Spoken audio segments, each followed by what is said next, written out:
So these are our learning objectives for our time together this evening. My goal here is that you're really going to be able to evaluate 2 specific lessons that introduce economic thinking skills right from the get-go, and then consider how you might use them in your own classroom. And then we will return to these at the end of our time together.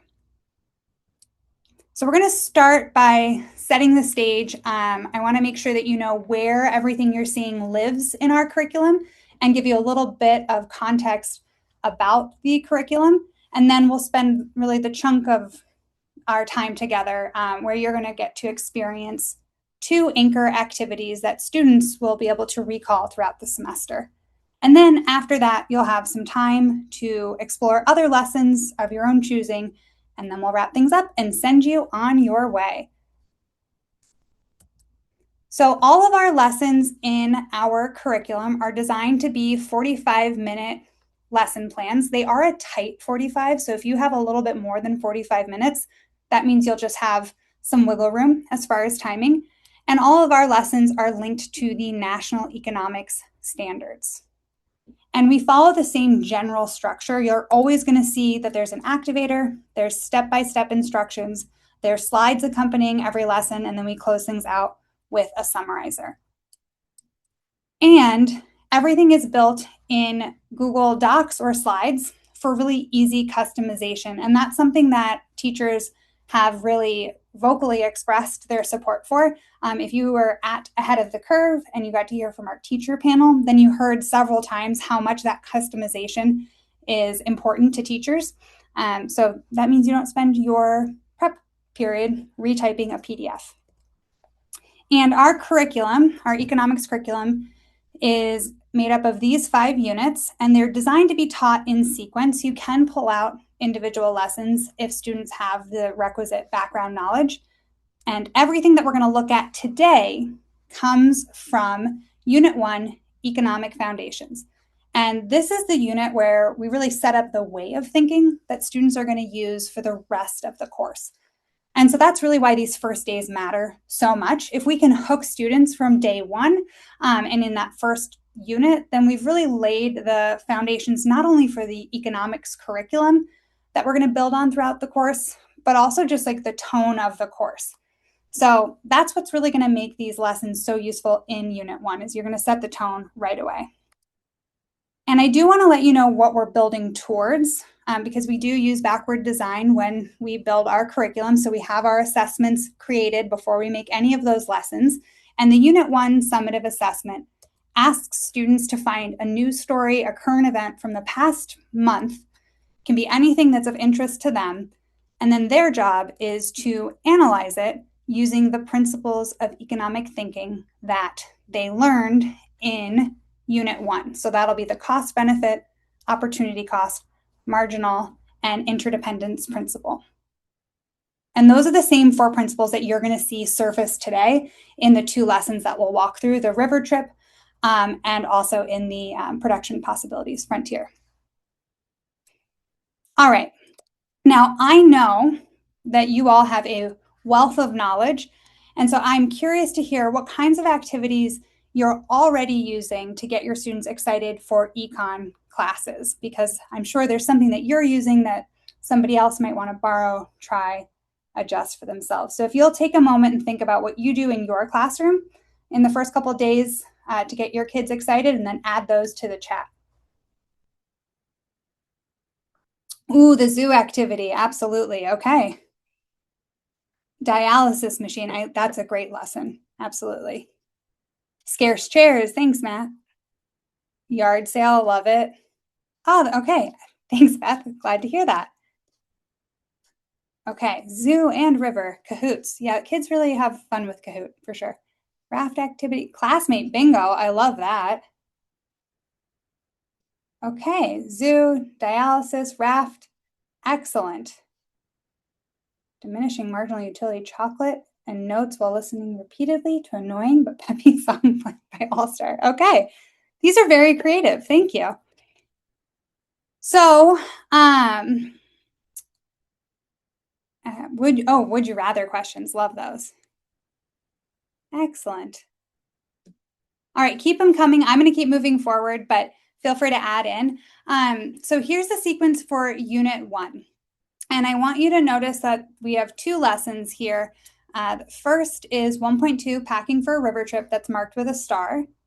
And then the second is 1.8, the Introduction to Production Possibilities Frontiers. And those are the 2 lessons that I'm going to walk you through today. So for those of you who have done one or the other of these lessons, please feel free as I go through this to add in your chat, what are your experiences? How do your students react?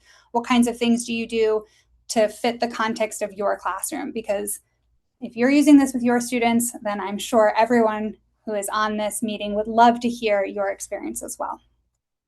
So we're going to start out with lesson 1.2. This is the first active lesson of the semester. And I really love starting here because it sets the tone for the rest of the course. Students are talking to one another, they're making decisions, they're defending their thinking before we've ever used the word economics. And it really becomes a lesson that you can reference back to all semester whenever concepts like scarcity or the principles of economic thinking come up. And if you're using our curriculum, they come up a lot. So in this lesson, pairs are going to decide how to pack 20 square feet of limited raft space for a 2-week trip down the Grand Canyon. And you can see the sequence here. We start out with a question to engage students, give them a little overview. Most of this lesson is spent in group work time and then the class debrief. And this is our learning objective for the lesson.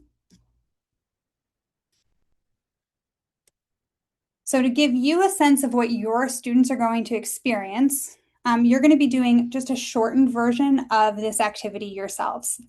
So I want you to imagine that you and a good friend are planning a 2-week rafting trip down the Colorado River through the Grand Canyon. And of course, your goal, always number one in life, stay safe, but we want to enjoy it. So think about things that could help you to enjoy it when you're making decisions. Now, if you choose to do the paper version with your students, each student is going to have a handout, which is the handout on the left and in the middle. And that includes the introduction, the instructions, and the debrief questions. And then on the back, you can see the list of possible gear that they're going to bring. And then each pair of students is going to get one raft handout. That's the handout on the far right. And that's where they're going to actually record what it is that they choose to pack. And just to give you a sense of what the finished product looks like, this is a sample of a completed raft. And I want to just point out that some of the gear is split into kind of 2 sections. So you can see that the kitchen kit is split into 2. That's something important to tell your students. It has to fit on the raft in terms of square footage, but it's not a Tetris puzzle. So like how you break it up doesn't matter as long as it's covering the correct amount of square footage. And then here's the electronic version. So same gear, same decisions, it's just a different format. And this is the version that you're going to be using momentarily.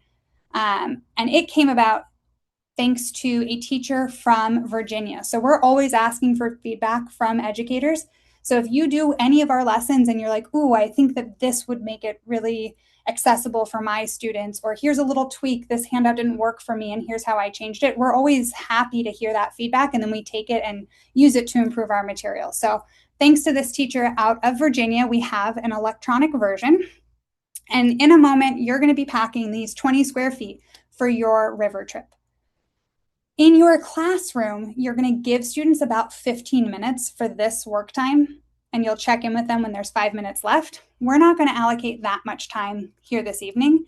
Instead, in just a couple moments, you're going to be sent to a breakout room, and you're going to be opening the sheet in the Google folder that matches your breakout room. So I want to show you what that looks like. So once you're in the breakout room, you're going to see this sheet, and the first thing you want to do is read the introduction and the instructions. And then once you're feeling confident that you know what it is that's happening, you're going to head over to the raft handout, which is where you are going to get to make some decisions. So you'll click on the handout tab, and then you can see all the gear and how many square feet it will take. You're going to imagine that you're doing this, even though you're going to be in a breakout room with 4 to 5 people. You're going to imagine that you're packing for just 2 people, like your students would be doing. They're going to work with just a pair. So if you wanted everybody on the trip to have their own sleep kit, which was a really interesting conversation about how many sleep kits to bring when I was in a high school classroom last fall doing this. You want everyone to have their own sleep kit, so you're going to put a 2 in the blue column. And then once you hit enter, it's going to automatically tell you how many square feet have been packed, and you have to be under 20. So it'll do the computations for you. If you have time, you are welcome to go over to the debrief questions and take a look at those, but you're not required to. Our goal here is to really focus on packing the raft. Are there any questions about what you're going to be doing for the next 8 or so minutes?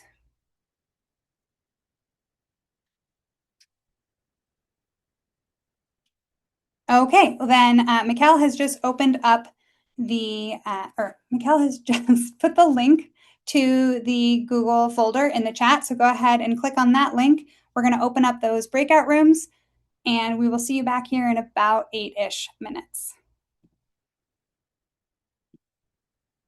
All right. Welcome back from the breakout rooms. First and foremost, thank you so much for being patient. I really appreciate it. That's why I like to do this raft activity when it's the second day of school on paper, because there's just a lot less that can go wrong when you're doing things on paper, as I just demonstrated for you all. So I know not everybody got to pack their entire raft, and that's okay. That's a reflection on me, not your hard work. But what I do want to spend some time doing is taking a step back and looking at this from the teacher perspective. So you have an idea of the kinds of conversations that students might have about what kinds of things they're going to pack. These 4 principles that I mentioned a little bit ago are the principles that we use throughout the semester. And I want to show you how students are first introduced to them in the debrief. And no worries, whatever you all did in the breakout room, what you typed is totally fine. That's more of a vehicle for discussion. I'm not going to go through there and check people off for their completion rate, but I appreciate your flexibility with this. So the debrief is where the activity is really going to become an economics lesson. Students are having conversations about what they're packing, but they haven't made any explicit connections to content at that point. So as you discuss these questions that some of you I know got to look at in the sheet and some of you did not have that opportunity, students are going to be introduced to these key concepts and these key terms. This is a condensed version of the instruction slides that are embedded in the lesson itself. In the actual lesson, you'll see that each question has its own slide, and then it also has a slide that includes details about the particular concept, to help facilitate a class discussion and really make sure to introduce those terms in a structured manner. Like any active lesson, the power is really in the debrief. So it is important for you to think about your classroom time and make sure that you're leaving at least 15 minutes to have this conversation about these 5 questions. What teachers have said when they've used this lesson is that they really appreciate that it's a showing lesson and not a telling lesson, particularly on the second day of school, if that's where you choose to use it as we've designed it in the curriculum. Students are spending time talking to one another, they're debating choices, and that makes it much more memorable for them. So I want to pause because I know things were a little bit chaotic, and I want to give you a moment to think. How might you modify this lesson for your students? And then what questions can I answer about this lesson? What do you want clarified? Or maybe you have a question for another teacher who's done this lesson. Feel free to put any of that into the chat.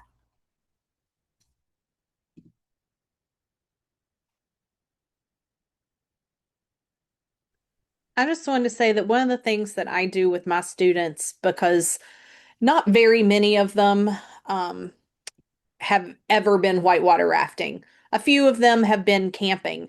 And so one of the things that I do is I found a video on YouTube that was a group that was doing one of these organized rafting trips down the Colorado through the Grand Canyon. And I have that playing in the background as students are making these decisions so that they can see what it's like whenever they stop and, set up on one of the little beaches to eat their lunch so that they can see what the process would be like. And if it would be something that, yeah, I might want a shade cloth when it's 100 degrees and having to stop for lunch.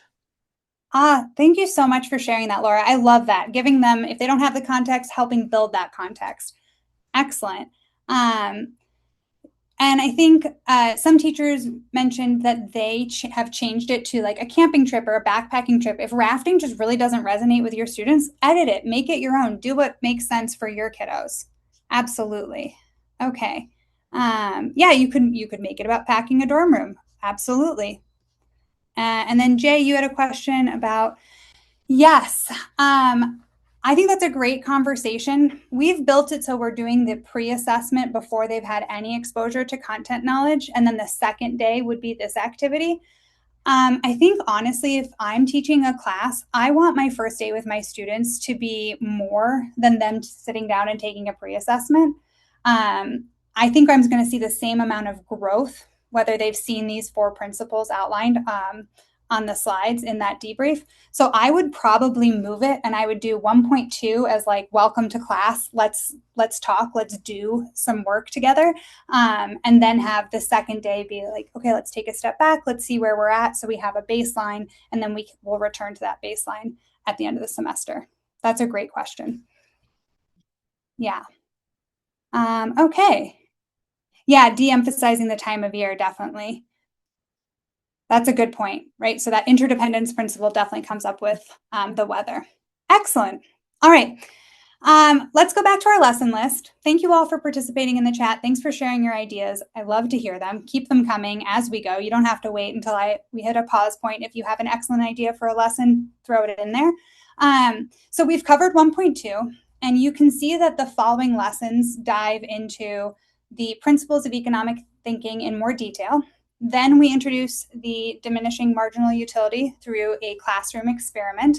And then we add some complexity to the decision-making process with cognitive biases. And now we're going to move into our second lesson to hook students, and that's lesson 1.8, the production possibilities frontier, also called the production possibilities curve. If you're in a state where your state standards refer to it as a curve, then I would really encourage you to edit the material so that it reflects those state standards, which shouldn't be too big of a lift. You can just Control F and then replace. So in this lesson, the class is going to produce bookmarks, and they're going to use data from that production of bookmarks to create their classroom production possibility frontier. And like the river trip, this lesson is built to be an anchor. So the bookmark itself is this like portable reminder to students of what the PPF is and how it connects to economics. And they're going to remember that well past Unit 1. So you can see how this lesson is organized. And I want to start with you all the way we would start with students. So the activator question for this lesson is, how is this model airplane like a real airplane? And how is it not like a real airplane? What kinds of things do you think your students might say when they're asked that question?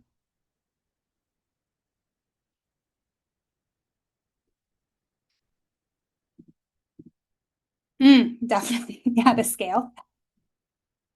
Yeah, absolutely. The functionality of it.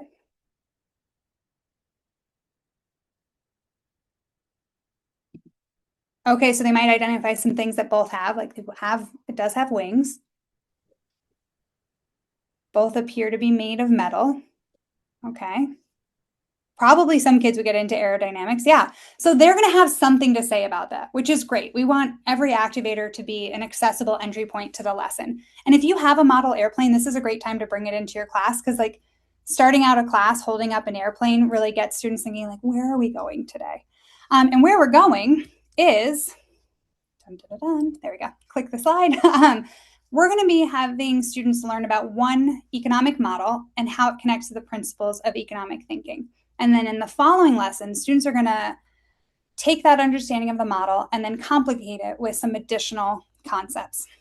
So after students have thought about the model airplane and they've been introduced to the learning objectives, we're going to help them to understand why economists use models. So, like our model airplane, an economic model is just at its core a simple depiction of a complex idea.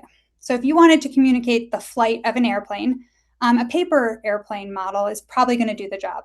But if you're trying to communicate the parts of an airplane or the materials used in making an airplane, then a paper airplane is not going to be your best choice. And so economists are going to use specific models based on their particular context to observe, predict human behavior, and then communicate the economic principles to their audience. And to set things up, we tell students that they're going to participate in a simulation. They're going to generate some data about what the class is capable of producing, our production possibilities, given our available resources. And you want to make sure to set things up so that they understand, like, there is a purpose for this. We're not just making bookmarks for the sake of it. There's a goal here. So we're going to assume, and we're going to tell our students that we're going to make this assumption that our class represents an entire society, and we can only produce two things. We have some resources, pencils, scissors, student workers, and bookmark templates. So each student is going to get one of these strips. So you do have to do a little prep before the lesson to cut these bookmarks into strips. And these are all examples of simplifications, right? If we're assuming the class represents an entire society and we only have these resources available to us, then we're making assumptions, which is what economic models do. They're going to make some assumptions. And then in the classroom, each student is going to cut out one of the bookmark templates, and they're going to use a pencil to add some marks so that they either have a panda or a tiger bookmark. For today, rather than having you actually go about cutting and drawing and all that, I'm going to just ask you to think and select in your mind, and then in a poll, which bookmark you would produce. Would you produce a panda or a tiger bookmark? And I want to make sure, pause. I love that you're answering, but I have to collect this system in a systematic way. So I want you to make an informed decision. This is what they'll look like. So knowing that, I'm going to launch a poll here. And if you'll click in the Zoom poll so that I can easily count up how many people are picking panda bookmarks and how many people are picking tiger bookmarks.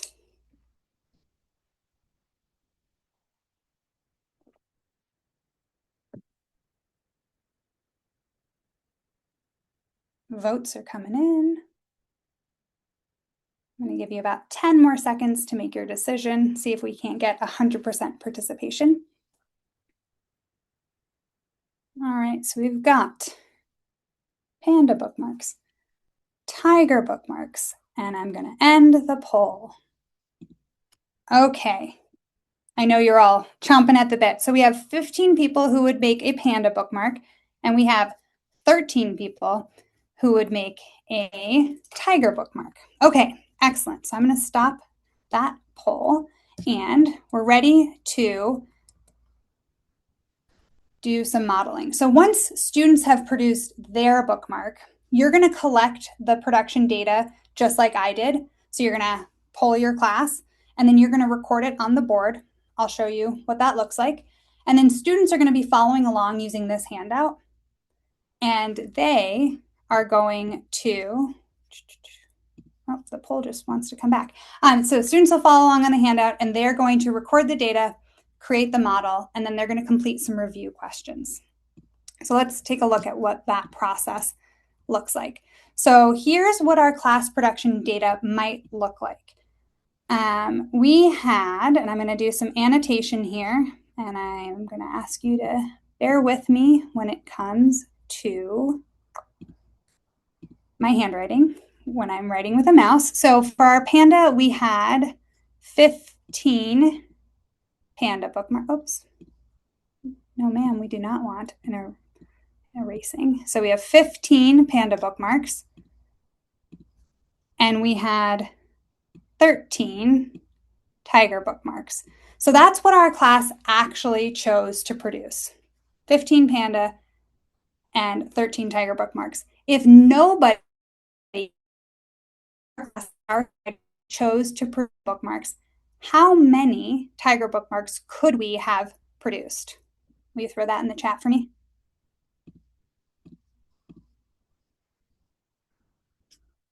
Okay, excellent. I want to make sure we're tracking. So you're going to go through the same process with your students. 28.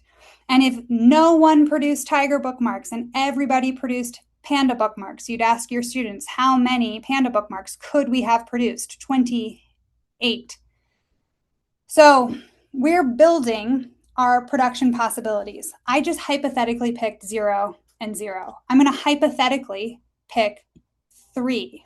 So if 3 people picked panda bookmarks, we could have produced 25 tiger bookmarks.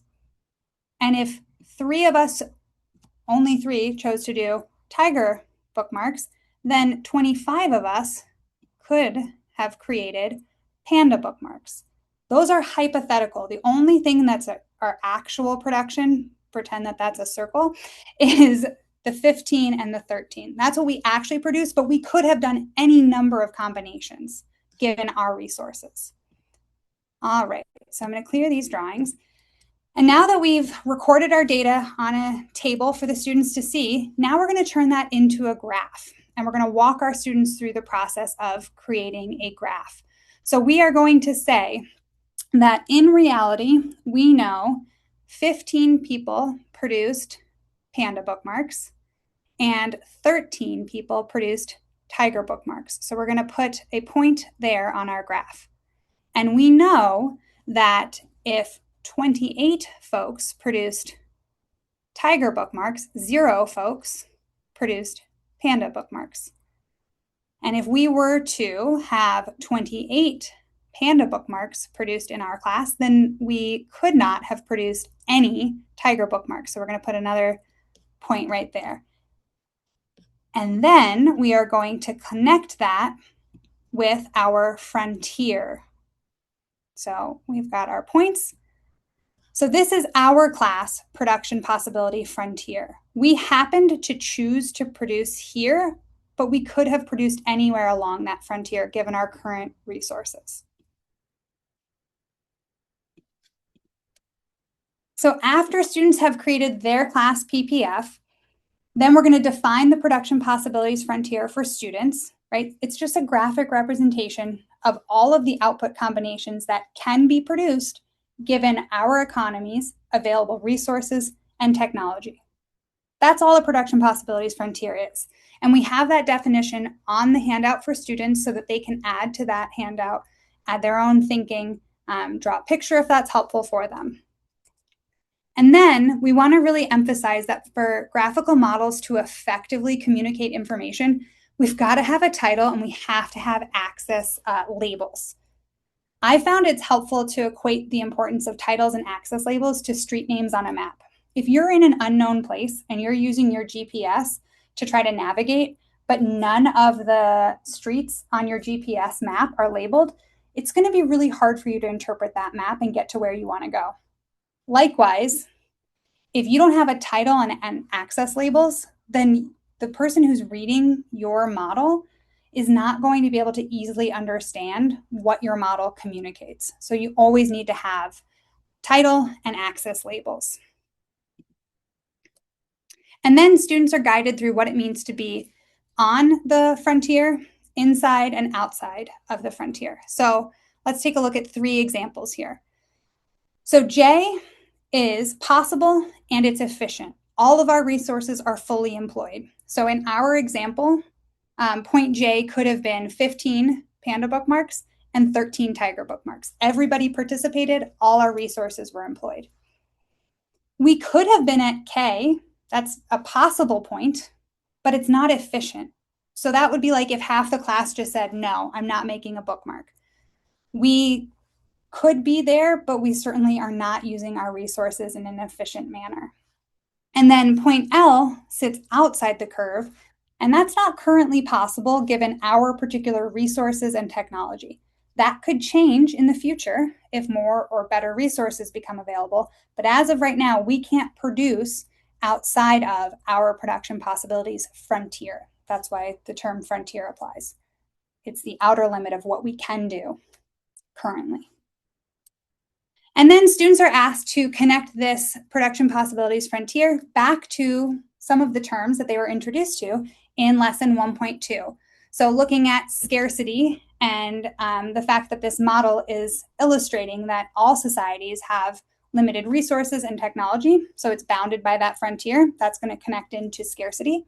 Students are going to have time to think about these questions, and then they're going to come up with their responses. I'm just giving you kind of the overview here.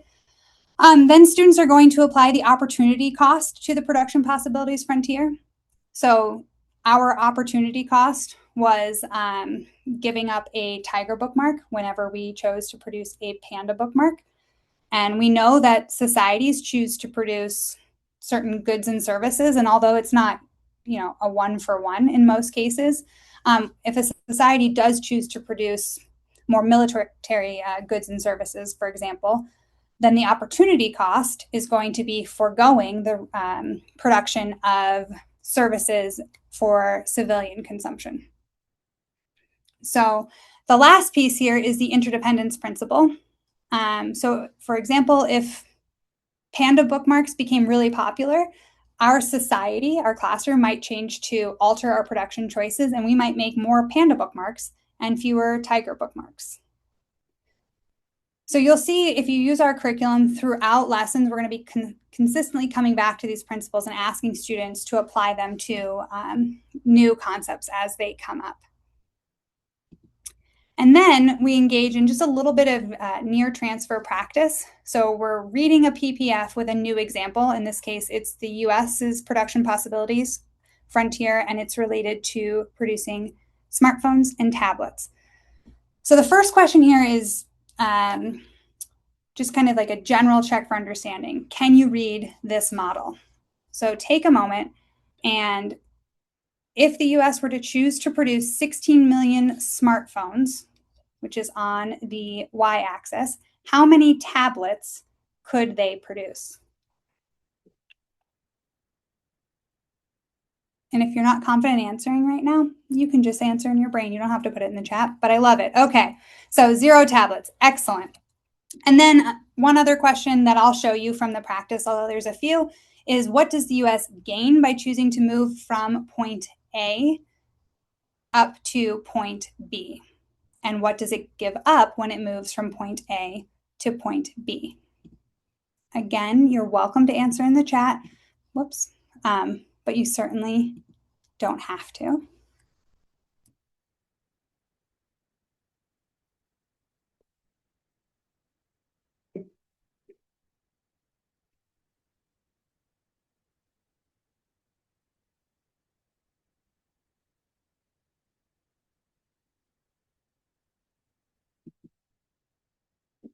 So if we're moving from A to B, the US is gaining 8 million smartphones, right? We're moving from 4 million up to 12 million smartphones.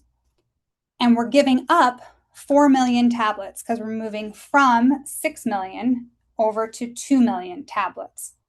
So that 4 million tablets is our opportunity cost when we're shifting from A to B. If you're new to teaching this and you are thinking, there's a good chance when I'm in front of a class of 32, I might have a little bit of a and get confused here, take a deep breath. We include in the note section of our slides additional information, explanation, suggested responses. So there's a lot of additional support in the slides so that if you're new to teaching this or you've not taught it in a while, you've got that safety net should you need it, or that when you post it on your LMS, if a student was absent, they can check their understanding and read some elaborative feedback to help them kind of catch up if they happen to be out of class. And then to close out the lesson, students discuss with a partner how what they've learned about the production possibilities frontier helps them answer either one of the unit essential questions or deepens their understanding of one of the unit big ideas. And teachers who've taught this lesson appreciate that it is hands-on and it's visual. So they like that students are walking away with this real understanding of the PPF and this literal reminder, this bookmark, of what they gave up to create their Panda bookmark. So we're going to pause for a moment again, and I want you to think about how might you modify this lesson for your students and what questions can I answer about the lesson? And if you have any hot tips on how you've taught this lesson with your students, please share those as well in the chat.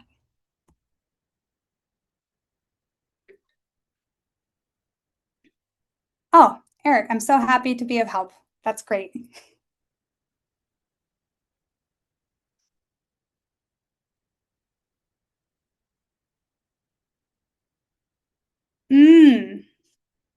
Laura, that's a good question.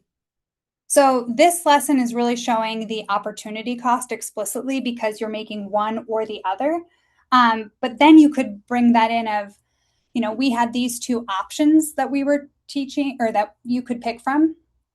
And what if now I give you another option? So now we have a trade-off and we're going to expand our choices here.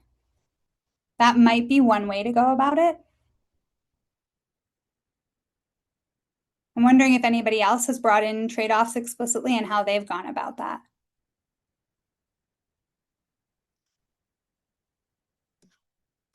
Oh, I love the idea of a definition on the bookmark.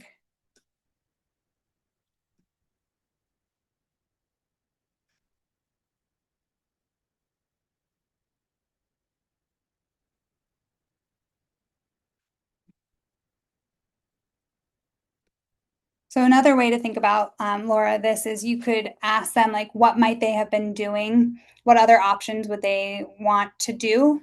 Or what could they have done with their time? And then creating these bookmarks was their trade-off. So they made a panda bookmark, their opportunity cost was the tiger bookmark, but a trade-off in general was all the other things they could have done with their time. Like maybe they could have studied for a math test.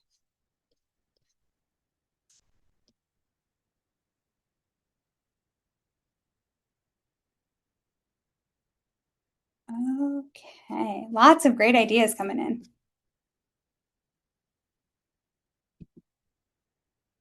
All right, so here again is the first lesson list as a reminder of everything that's available to you in this part of Unit 1. And here's the second half of the list, just so that you have an idea of what makes up Unit 1. And before you head into your open exploration, I want to point out that the Production Possibilities Frontier doesn't stop here.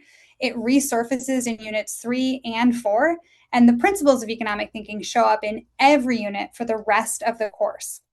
So because 1.2 and 1.8 are these hands-on experiential activities, students are going to remember the activity itself and the concepts that come out of them.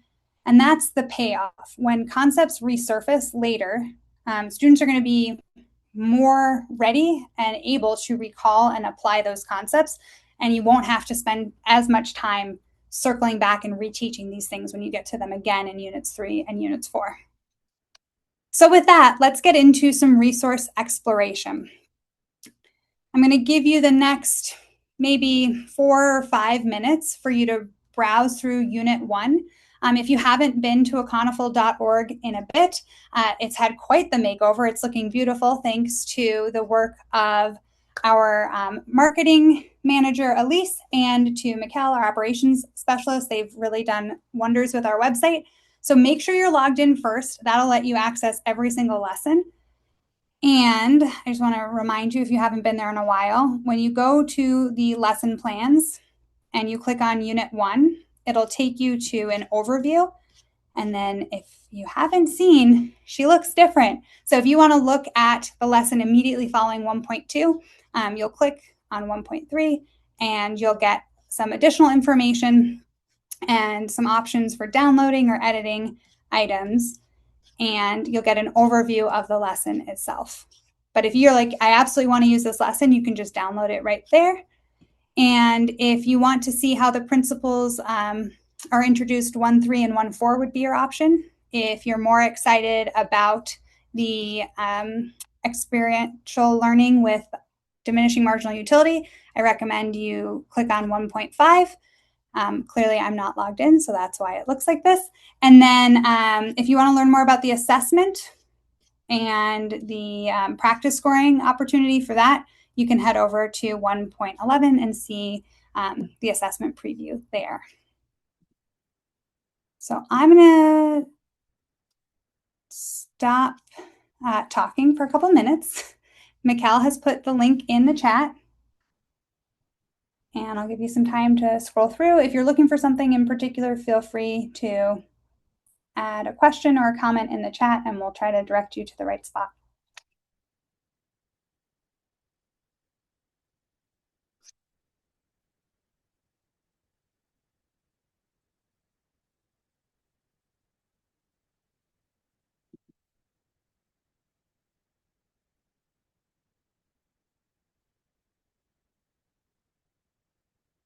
And if it's better for you to see this on my screen, I'll scroll through some of our different lessons, but I'll do it quietly.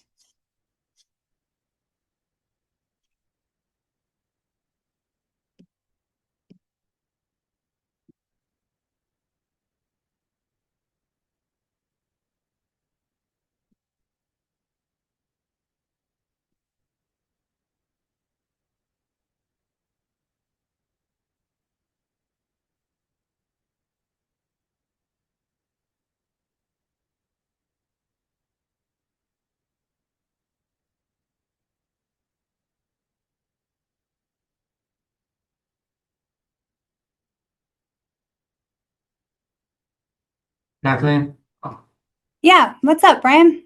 sorry. I mean, oh, did I interrupt you? I apologize.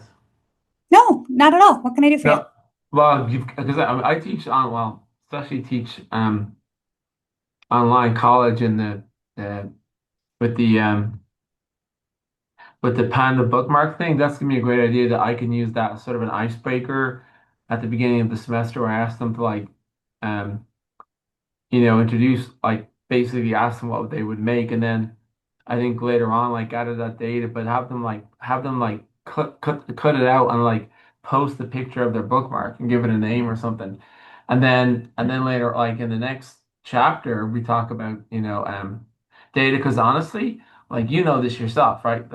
That we think college students are math wizards, and then they they don't know how to plot points, which I get. So have you found, actually, maybe I'm overthinking it. Have you found that in terms of your students, they got already get the math, or have you had to sort of do like a kind of like a quick, here's how to do a line graph? Oh, that's a great question. So one thing is our curriculum definitely is light on computations, right? We have the literacy targeted approach, so it's the big ideas, but we do have them plot some points. When I've seen high school students do this, they're pretty adept with the line plotting, but that's also because some of them are probably coming directly from a math class, so like it's near transfer, and sometimes by the time they get to college, that they haven't thought about a line graph in a while. I think it's always helpful to do the first bit together as a class just to make it clear of here's where we're plotting things, here's why, um, and then set them free to do it on their own. I really like a gradual release model. I think we make a lot of assumptions about students, and everybody just kind of needs a refresher now and again. So that's my So as approach. you, so basically you said like, so they graph it by themselves. Is that what you said?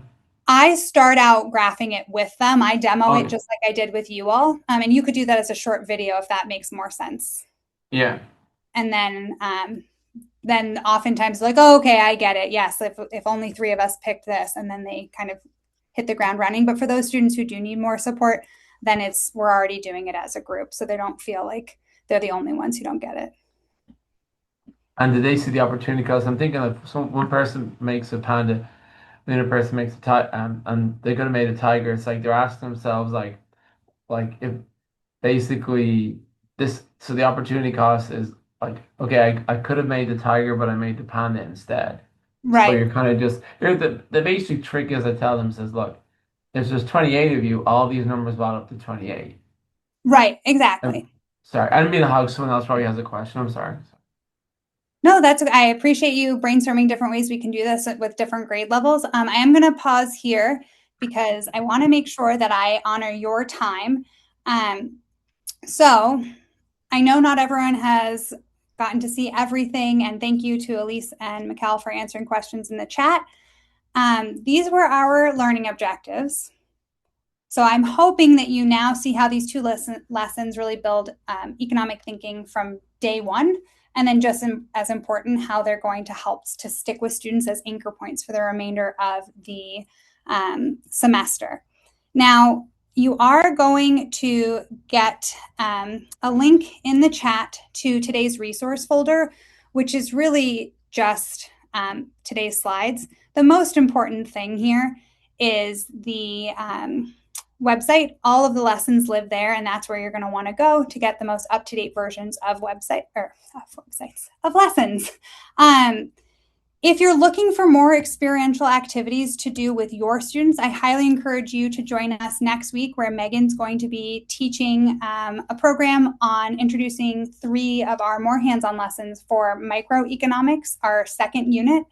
And then if that's not enough, please join us the week following that, where you can learn more about paychecks and priorities, and help your students to understand what it is that they earn, what they keep, and how to make spending choices that align with their priorities. And you'll see a link in the chat to register for those programs. I will hold some time at the end for questions, so I'm going to come back to that, Jay.